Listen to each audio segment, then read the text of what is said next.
কাউকে ভুলভাল জাজ করার আগে তার পরিস্থিতিটা একটু জানতে চেষ্টা করবেন।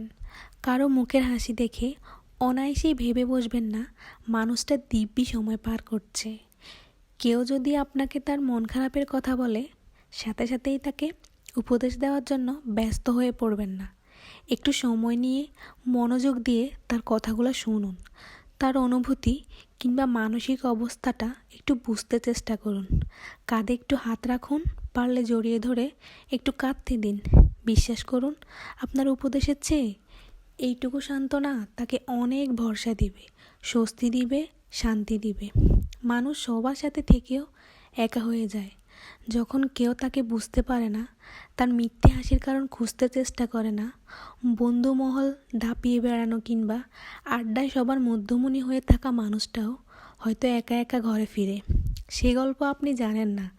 আসলে মানুষকে বাইরে থেকে দেখে অনেক কিছুই বোঝা যায় না, কিংবা খুব বেশি কাছে এসেও আমরা শূন্যতা টের পাই না। তার জন্য বিশেষ কেউ হতে হয়।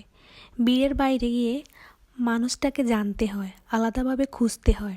ব্যস্ত জীবন থেকে কিছু অবসরের বিকেল ধার নিয়ে মানুষ তার সমস্ত গল্পগুলো জানতে হয়। বিধ্বস্ত বিষণ্ণতায় একটুখানি যত্নের প্রলেপ দিয়ে পাশে থাকতে হয়। অর্থের শূন্যতায় মানুষ ভেঙে পড়ে, আর যত্নের শূন্যতায় মানুষ বেঁচে থেকেও রোজ মরে যায়। নিজেকে বোঝাতে না পারার ব্যর্থতা কিংবা কাউকে না বুঝতে পারার সীমাবদ্ধতা মানুষ একা হয়ে যায়। মানুষ বেশি কিছু চায় না, আসলে বোঝার মতো মন চায়, হারিয়ে গেলে খোঁজার মতো মানুষ চায়। ভেঙে পড়ার দিনগুলোতে মাথা রাখার নির্দিষ্ট একটা কাঁধ খোঁজে, একটু মনোযোগ, একটু সান্ত্বনা আর একটু যত্ন। মানুষের খুব বেশি আর কী বা চাওয়ার থাকে, অথচ তাই যেন আরাধ্য সাধনা। কারো জন্য যদি সত্যিই কিছু করতে হয় বা কাউকে যদি খুব বিশেষ কিছু দিতে ইচ্ছে হয়, তবে তাকে তার মতো করে খানিকটা বোঝার চেষ্টা করিয়েন। অন্য সবার মতো অল্পতেই তাকে জাজ করিয়েন না। এইটুকুই হয়তো তার জন্য অনেক বড় পাওয়া হবে।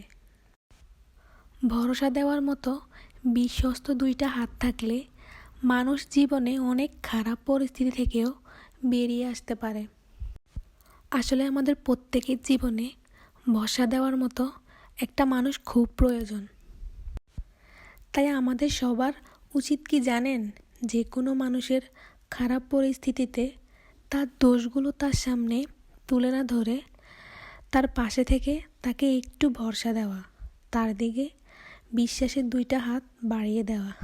আসলে দিন শেষে আমরা সবাই বিশ্বস্ত দুইটা হাতই খুঁজি। তো হ্যালো এভরিওয়ান, আসসালামু আলাইকুম। কেমন আছেন সবাই? আমার আজকের কথাগুলো আপনাদের কাছে কেমন লাগলো অবশ্যই কমেন্ট করে জানাবেন। ধন্যবাদ সবাইকে। ভালো থাকবেন সবাই। আল্লাহ হাফেজ।